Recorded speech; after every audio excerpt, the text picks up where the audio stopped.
겠습니다. 하나님 감사합니다. 오늘도 귀한 주일을 저희를 위해서 마련해 주시고 또 저희 한 사람 한 사람 인생을 간섭하셔서 말씀 듣게 하신 것을 감사합니다. 아버지 하나님, 저희가 각자 위치에서 다른 이슈로 또 다른 컨선과 다른 생각으로 살아온 한 주였지만 이 자리에 함께 모일 때 한 마음으로 한 곳을 바라보고 하나님 앞에 한 걸음 더 나아가는 귀한 시간 되게 하시고 주께서 주시는 그 말씀이 저희 영과 육의 귀한 양식이 되어서 또 살아나갈 힘을 얻고 위로를 받는 시간 될 수 있도록 인도하여 주시옵소서. 예수님 이름으로 기도합니다. 아멘. 아멘. 안녕하세요. 3월의 두 번째 주일입니다. 최근까지 많이 추웠었는데 조금 나아지는가 했더니 아직도 좀 바람이 차요. 그래도 봄은 우리 앞에 훌쩍 다가왔습니다. 하나님을 예배하고 서로를 세워주는 특별하고 귀한 시간에 모이신 GCC 식구들 그리고 온라인으로 조인하신 우리 성도님들 또 모두 주의 이름으로 환영을 드리고요. 아, 우리 종진 형제 한쪽 이쪽으로 오세요. 제가 안 보여서 한 칸만 이쪽으로. 네. 그렇죠. 네, 네, 감사합니다.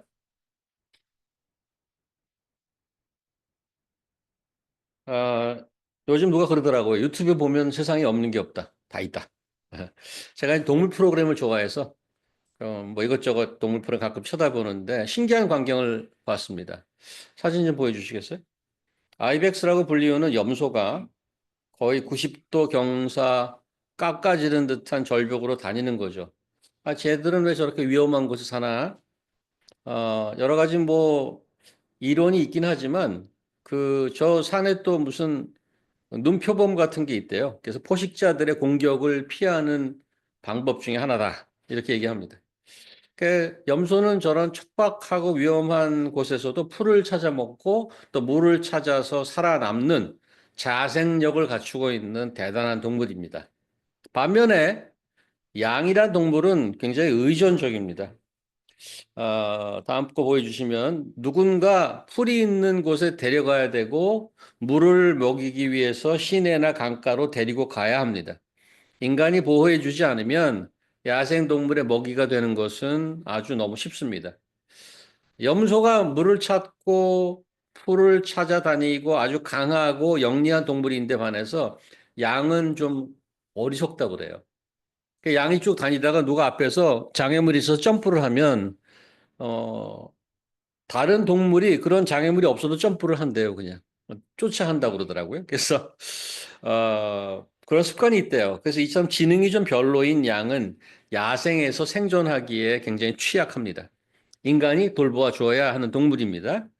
자연 야생에서 양떼 생존은 전적으로 그들을 돌보는 목자에 달려 있다고도 할 수 있습니다. 오늘 우리는 요한복음 10장 예수께서 비유로 가르치는 말씀을 봅니다. 다음 거 보여주시면 고대 중동 지방 유목 문화에 익숙한 양을 키우는 장면에 대해서 예수께서 말씀하시죠. 그냥 지나가는 말로 그냥 캐주얼하게 얘기하는 것이 아니고 1절에서 5절까지 말씀을 보면 그냥 일반적으로 양을 키우는 데 벌어지는 현상을 말하는 듯 하지만 1절을 보시면 내가 진실로 진실로 너에게 이르노니 진실로 진실로 내게 이르노니 영어로 truly truly I say to you 예수께서 진실로 진실로라고 말을 시작하면 심각하고 중요한 얘기를 하시려는 겁니다. 양떼는 그냥 야생에 자유롭게 방목할 수가 없습니다. 목자가 있어야 하고 양떼를 데려다녀야 하고 날이 지면 우리 안으로 데리고 들어와야 합니다. 왜냐하면 자생력이 부족해요. 의존적인 동물이라서 보호해 주지 않으면 바로 위험에 노출됩니다.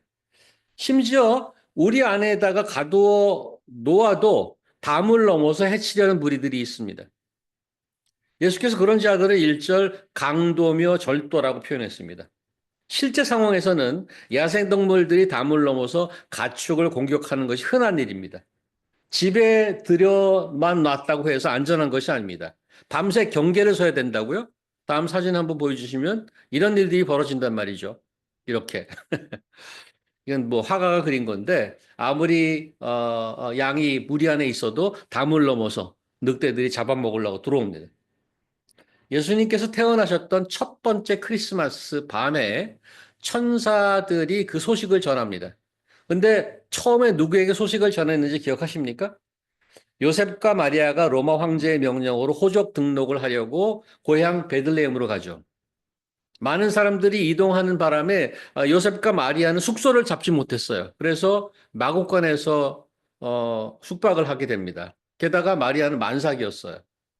그 마곡간에 있는데 그때 아기 예수께서 해산을 태어나게 됩니다. 천사가 이 소식을 전하는 장면을 누가복음은 이렇게 전하고 있습니다. 거기에 있을 때에 해산할 날이 차서 첫 아들을 강보에 싸서 구유에 누였으니 이는 여관이 있을 곳이 없음이러라.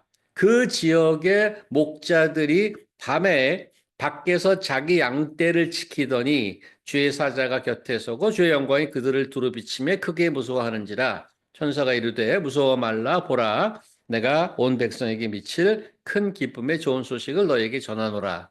누구에게 전했어요? 야근하는 목자들에게 전했어요.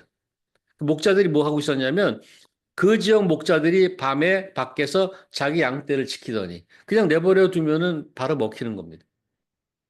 낮에 잘 보여서 뭐 그런 데로 양떼를 보호하는데 문제가 없겠지만 밤에는 신경을 더 써야 됩니다. 밤새 양떼를 지키고 있는 목자들에 대한 언급이 이렇게 나옵니다. 24/7 지켜주고 먹여주어야 살 수 있는 동물이 양입니다. 왜냐하면 언제나 위험에 노출되어 있기 때문에. 자, 오늘 본문으로 돌아가서 다시 다음번 보시면 1절 진실로 진실로 너희에게 이르노니 이렇게 말씀합니다. 예수께서 지금 이 말을 누구에게 하는 거죠? 너희가 누군가요? 오늘 10장인데 9장에 어떤 얘기가 있었냐면은 날 때부터 소경된 자가 눈을 뜨는 기적에 대한 이야기였습니다. 예수께서 그 표적을 행하고 나서 어떤 일이 벌어졌는지를 기억하시죠? 마치 유대인들이 죄인을 신문하듯이 눈뜬 자를 데려다가 너 어떻게 눈 떴냐? 누가 눈 띄워줬냐? 이런 거 막 질문합니다. 자기들이 원하는 답이 안 나오니까 부모를 부릅니다. 아니, 당신 아들 맞아, 저거? 눈 뜬 거? 맞아요. 어? 근데 그들이 시비를 거는 거는 이 날 때부터 소경된 자가 눈 뜬 날이 마침 안식일이었어요. 어, 눈 뜬 날이 안식이라고 눈을 뜨게 한 예수를 잡으려고 달려드는 거죠. 한 사람의 불쌍한 인생이 새롭게 태어난 것에 대한 감사도 인정도 없습니다. 이들의 관심은 딴 데 있어요. 오로지 자신들의 지위를 대대로 보장해주고 있는 율법의 프레임을 지키는 겁니다. 거기에 조금이라도 벗어나면 들고 일어납니다. 이 사람들의 삶이란 종교를 무기 삼아서 철저하게 기득권 지키기에 몰두하고 있는 것 밖에는 없습니다. 예수님은 이게 성경을 읽다 보면 뭐 제가 뭐 비교할 게 아니지만은 제가 부족한 것들이 있는데 인내가 좀 부족하거든요. 예수님은 글쎄 요즘 그런 뭐 생활의 달인 프로그램인데 인내의 달인인 것 같아요. 수많은 이적을 행하시면서 사람들에게 계속 소통하고 경고를 주고 있지만 안 듣는 자들이 있어요. 그것도 좀 배웠다는 자들이 안 들어요. 눈뜬 자를 신문하는 유대인들을 향해서 날 때부터 소경된 자가 이렇게 얘기합니다. 자꾸 뭐 물어보니까 아니 내가 역사에서 소경된 자가 눈뜬 자를 본 적이 없다. 어? 소경인 사람을 눈뜨게 한 사람을 본 적이 없는데 이 사람이 죄인일 리가 없다. 뭐 이 사람이 뭐 안식일에 나를 깨어난지 그거는 나는 모르겠는데 죄인일 리가 없다. He must not be a sinner. 오히려 유대 종교인들에게 반박합니다. 유대인들이 분노해서 그를 쫓아내죠. 자기들의 눈으로 눈뜬 소경이 자기들 앞에서 얘기하는 걸 똑똑히 보고 있으면서는 믿지 않습니다. 증거가 부족한 게 아닙니다. 마음이 완악한 거죠. 당시 유대 문화권에서는 장애인들을 보고 죄 지은 대가를 받고 있는 거라는 생각이 팽배해 있었습니다. 예수님은 그런 생각을 완전히 뒤집어 엎어놓죠. 그를 고쳐주면서 그렇지 않다는 예를 보여주었습니다.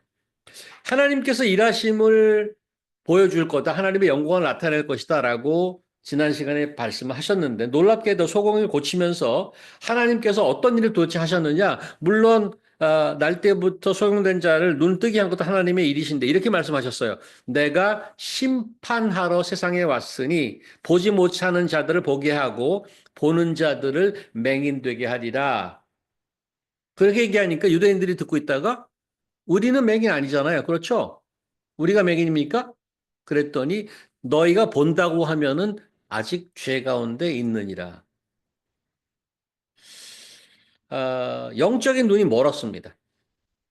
평생 아무것도 보지 못하던 자는 그리스도의 목소리를 듣고 그가 진리이며 그분이 Son of Man, 인자라는 것을 보았고 깨닫고 믿었습니다. 그런데 다 안다고 주장하던 유대 종교인들은 진리이신 예수 그리스도를 알아보지 못했습니다. 아니, 알려고 하지도 않았습니다.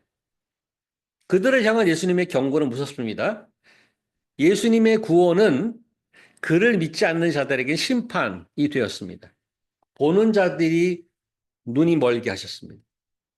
그래서 오늘 10장 예수께서 말씀하시는 대상이 너희란 내가 진실로 진실로 너희에게 이르노니 너희란 바로 9장의 눈뜬 소경 제자들 유대인들이었을 것입니다. 그런데 오늘 5절까지 말씀하신 예수님의 비유를 알아듣지 못한 자들은 특별히 예수를 무시하고 그를 믿지 않았던 유대인들, 유대 종교인들이었을 겁니다.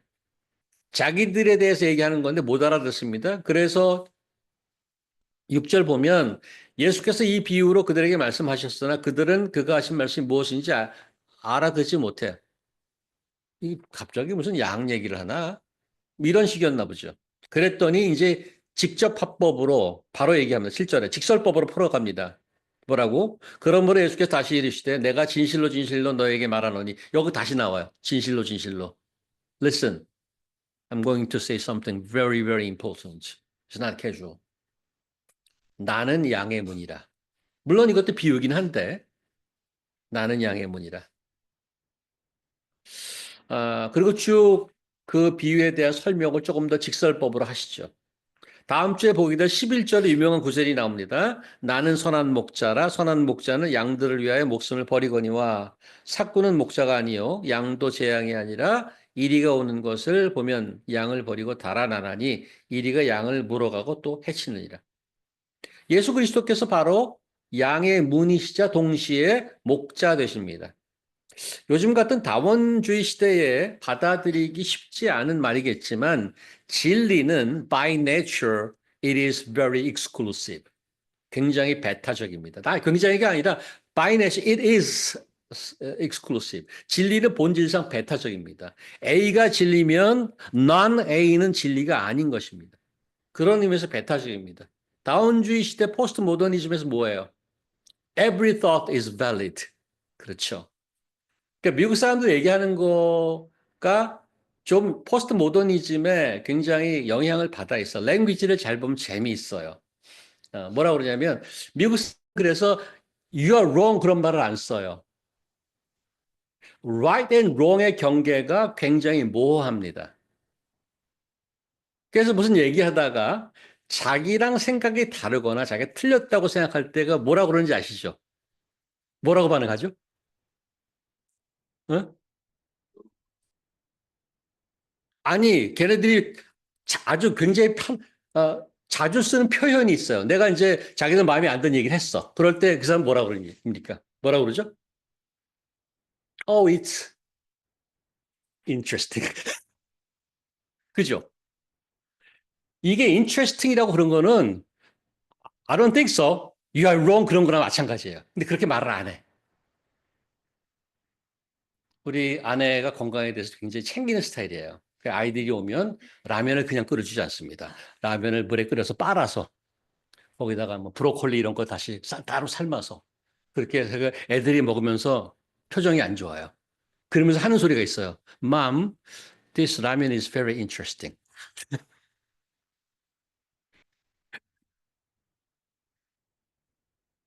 근데 wrong이란 말을 절대 안 써요. 그래서 포스트 모더니즘에는 every view is valid. That's what they say. Within their heart, they believe it is wrong, but they hardly say so. 그렇게 얘기 잘 안 한단 말이에요. 문이 여러 개 있는 게 아닙니다. 나는 양의 문이라 예수를 통해서 들어가는 자들만이 그의 양이고 그들만 구원받습니다. 그 외에는 절도고 강도입니다. 예수께서 사람들이 자기를 알아보지 못하고 인정해 주시지도 않는다고 한탄하거나 지금 비난하는 게 아니면 너 왜 날 못 알아들어 이러는 게 아닙니다.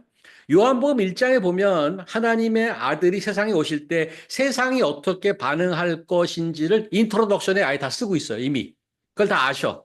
뭐라고 그러는지 아세요? 이렇게 1장에 이렇게 나와요. 인트로에 이렇게 나와요. 빛이 어둠에 비치되 어둠이 깨닫지 못하더라. 참 빛 곧 세상에 와서 각 사람에게 비추는 빛이 있었나니 그가 세상에 계셨으며 세상은 그로 말미암아 지은 바 되었을 때 세상이 그를 알지 못했더라. 그가 자기 땅에 오매 자기 백성이 영접하지 아니하였더라. 자기가 지은 창조주가 오신 거잖아요. 자기가 지은 땅에 오셨는데 세상은 깨닫지도 못하고 알지도 못하고 영접하지도 않습니다. 그런데 기적이 일어나요. 기적이 일어나요? 어떤 기적? 믿는 자들이 나오기 시작합니다. 어떻게 해요? 그들은 뭐 산의 꼭대기에 와서 어떤 깨달음을 받았나요? 그들이 누구죠? 이렇게 말씀합니다. 영접하는 자, 곧 그 이름을 믿는 자들에게는 하나님의 자녀가 되는 권세를 주셨어. 와, 이런 믿는 자가 생겼는데 어떻게? 이는 혈통으로나 육종으로나 사람의 뜻으로 된 것이 아니라 뭐라고? 오직 하나님께로부터 난 자들이니라.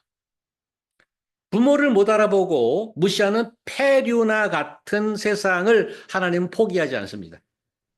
하나님께서는 이 세상을 여전히 아직도 사랑하시고 회복하기를 원하십니다. 죄에 빠진 세상에서 하나님께로부터 난 자들을 새롭게 new creation, 창조해 내십니다.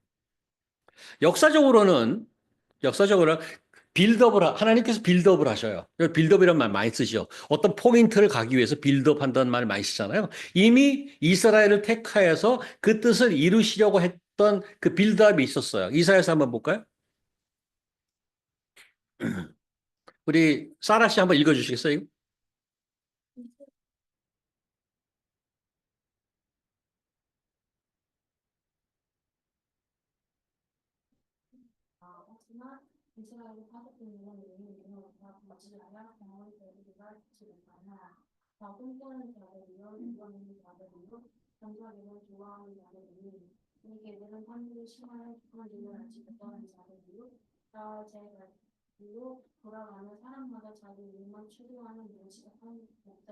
네. 이게 뭡니까? 세상을 구원하려고 특별히 이스라엘을 택하여서 파수꾼으로 세웠어요. 굉장히 그 스페셜 미션을 받은 거죠. 이스라엘이라는 나라가. 목자로 세웠어요. 근데 그렇게 세웠는데 완전히 실패로 돌아갔어요. 그들이 자기네 미션을 오해하거나 무시했어요. 얼마나 그들이 심하게 굴었는지 하나님의 미션을 담당을 못했는지 탐욕스럽고 게으르고 짖지도 못하는 개 같대. 덩어리 개 같대. 막 늑대가 오고 막 그러는데 지켜줘야 되는데 아무것도 안 해. 오직 자기 배만 채우는 거예요. 소망이 남아있을까요? 빌드업을 갑니다. 그 다음에 이사에서 에스겔서를 볼까요? 조금 긴 이게 있는데 종지정대 눈 좋죠. 보이세요? 읽어주세요. 네, 다 읽으세요. 음. 여호와께서 이같이 말씀하시되 자기만 먹는 이스라엘 목자들은 화 있을진저 목자들이 양떼를 먹이는 것이 마땅치 아니하냐. 너희가 살찐 양을 잡아 그 기름을 먹으면 그 털을 묻되 양떼는 먹이지 아니하노라. 목자가 없으므로 그것들이 흩어지고 흩어져서 모든 들짐승이 밥이 되었도다. 목자가 양이 흩어졌으면 그 떼를 찾는 것 같이 내가 내 양을 찾아서 그리고 캄캄한 날에 그 흩어진 모든 곳에서 그것들을 건져낼지라. 내가 그것들을 만민 가운데에서 끌어내며 여러 백성 가운데에서 모아 그 본토로 데리고 가서 이스라엘 산 위에 시냇가와 그 땅의 모든 거주지에 먹이되 좋은 꼴을 먹이고 그 우리를 이스라엘 느금산에 두리라. 내가 친히 내 양의 목자가 되어 그것들을 누워 있게 할지라. 내가 내 양의 떼를 구원하여 그들로 다시는 노락거리가 되지 아니하게 하고 양과 양 사이에 심판하리라. 내가 한 목자를 그들 위에 세워 먹이게 하리니 그는 내 종 다윗이라. 그가 그들을 먹이고 그들의 목자가 될지라.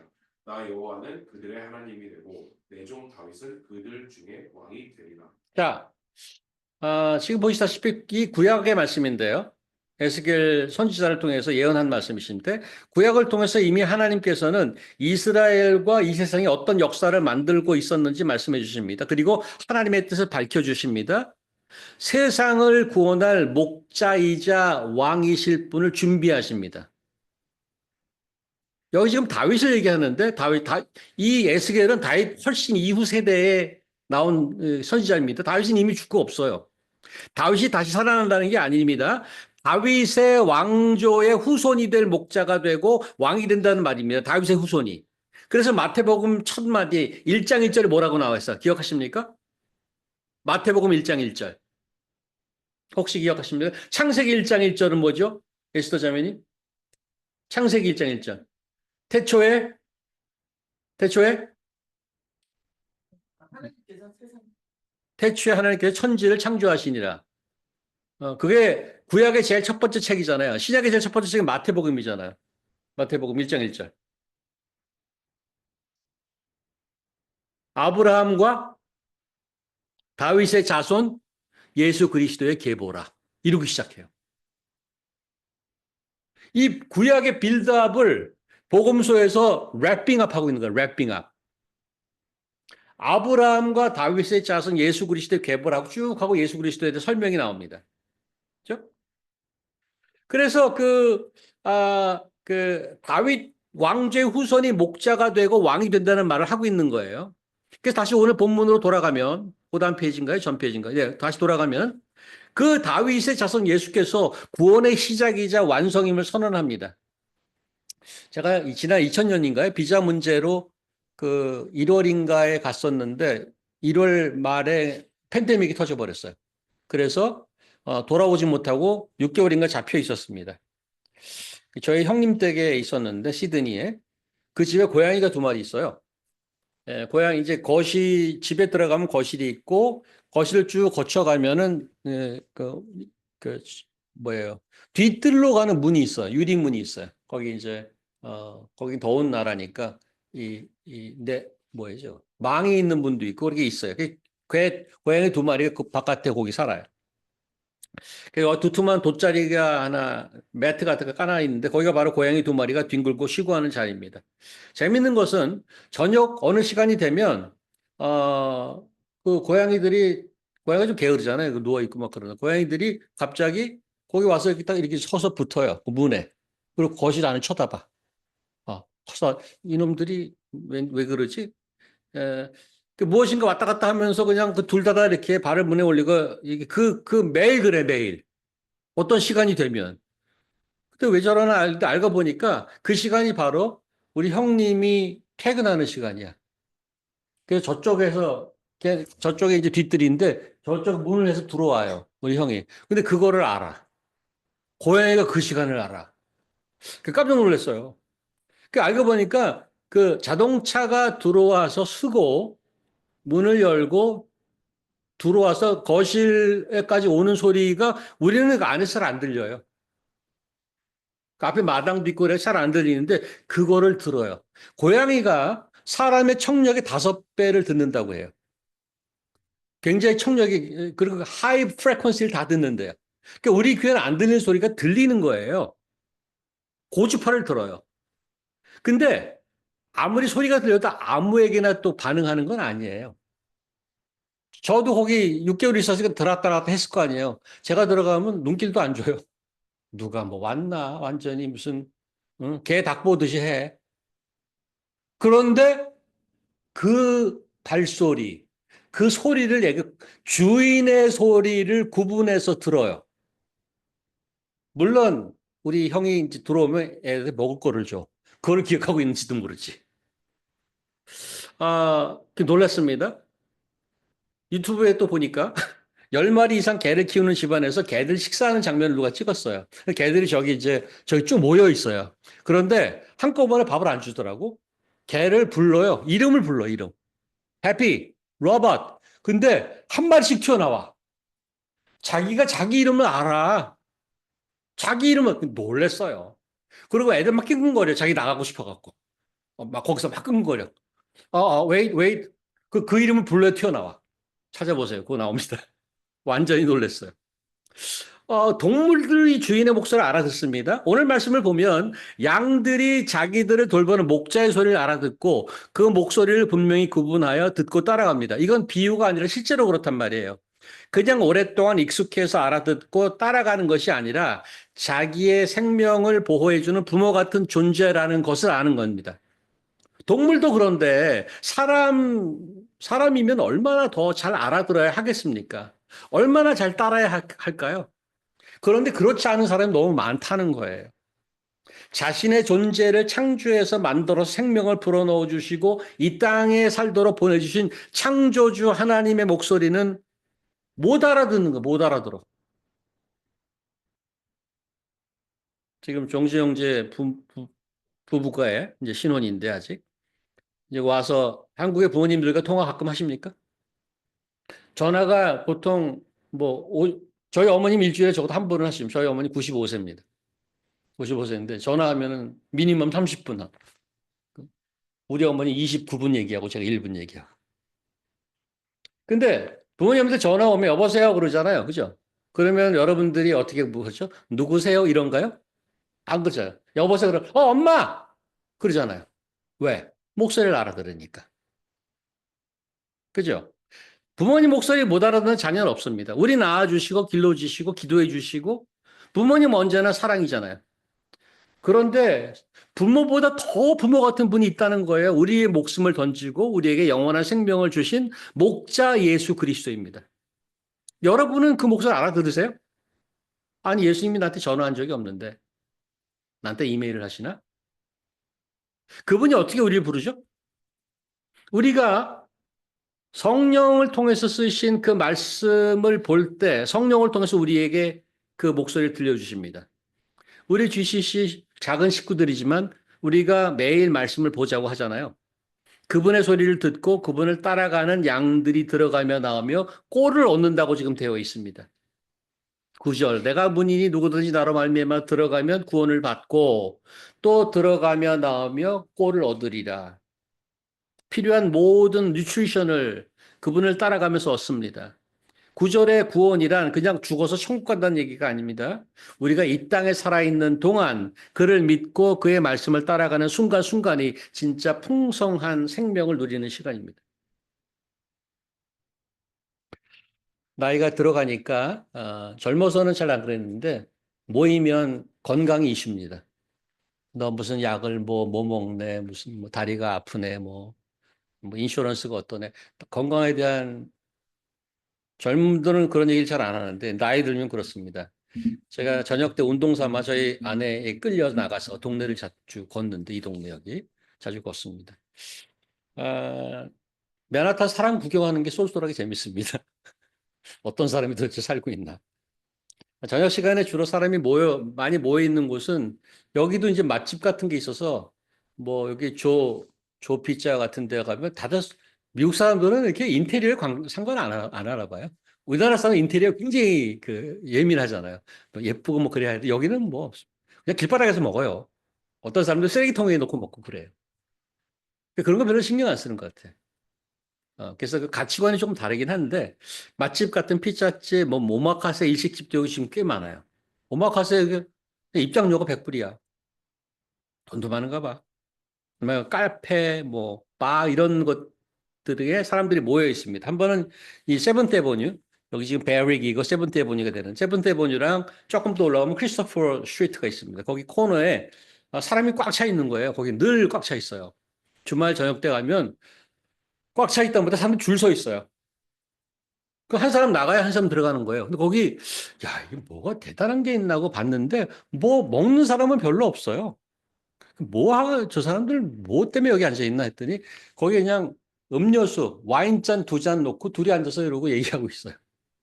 먹는 거 별로 없어요. 그런데 그 주로 하는 것이 진지한 모습으로 각자 제스처로 이야기를 나누고 있는데 이런 생각이 들었어요. 아, 사람들은 참 이토록 서로 이렇게 이야기하고 싶어 하는구나. 사람들은 서로 살아가는 이야기를 나누면서 그렇게 행복을 찾아가고 있는 것이구나. 그런 생각이 들었어요. 많은 사람들이 동물들과도 교감하면서 심지어 배우자들에게만 사용하는 반려라는 말을 쓰잖아요. 반려견, 반려묘. 어? 이거는 인간에게 쓰는 말인데 이걸 동물에게까지 씁니다. 사람들과 좋은 관계를 가지면 매일이 행복합니다. 우리를 지어주시고 우리 각자를 위한 영혼의 설계를 갖고 계신 분과 우리가 함께 교감하고 동행한다면 얼마나 좋을까요?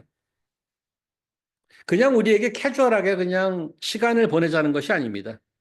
항상 심오하고 의미 있고 보람 있는 삶을 만들어 가기를 원하시는 여러분과 제가 완벽하게 창조의 원래 목적대로 회복하기를 원하시는 하나님이십니다. 그분께서 그래서 늘 이렇게 대화를 시작하지 않을까요? Truly, truly I say to you. 종진. Sarah, welcome to New York. Let me truly, truly say to you. I know you are very confusing now, but I have a plan for you. 그분의 이야기를 듣고 여러분의 생각을 나누지 않으시겠습니까? 우리가 누구를 만나려면 시간과 장소를 정해야 됩니다. 그렇죠? 한 번 만나자 그러면 절대 안 만납니다. 꼭 시간과 장소를 정해야 됩니다. 저는 여러분이 시간과 장소를 정해서 우리 하나님 아버지를 만나시기 바랍니다. 아침에 거실에서 혹은 자기 전에 내 방에서 그분을 만나십시오. 말씀을 읽고 기도하시기 바랍니다. 우리의 목자 대신 예수 그리스도를 만나는 것, 그분이 하신 말씀을 부지런히 보는 것입니다. 그와의 나눔은 우리가 함께 만날 때 더욱더 풍성해졌습니다. 우리가 개인적으로 만나지만 이렇게 모여서 또 우리가 모여서 또 수요일날 저희가 온라인으로 있는데 우리 종진 형제한테는 제가 인포메이션 드리겠습니다. 수요일 저희는 온라인으로 예배합니다. Less than an hour. 함께 말씀을 읽고 그 말씀을 나눕니다. 개인적으로 말씀 읽고 수요일에 주일에 서로 만나고 그렇게 하나님과 관계하고 그분과 동행할 때 여러분과 저희의 삶은 지금 10절에 나왔듯이 내가 온 것은 양으로 생명을 얻게 하고 더 풍성히 얻게 하려는 것이라.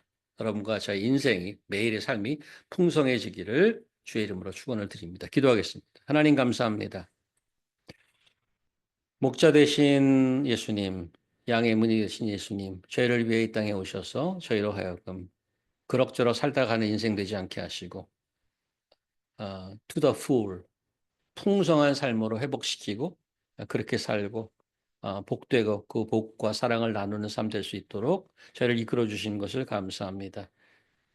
저에게 생명 주신 그 예수님을 따라서 한 걸음씩 더 깊어지고 넓어지고 풍성해져서 우리 이웃들과 우리 커뮤니티에 함께 나누며 살아가는 인생 되게 하나님 인도하여 주시옵소서. 감사드리며 예수 그리스도 이름으로 기도합니다. 아멘.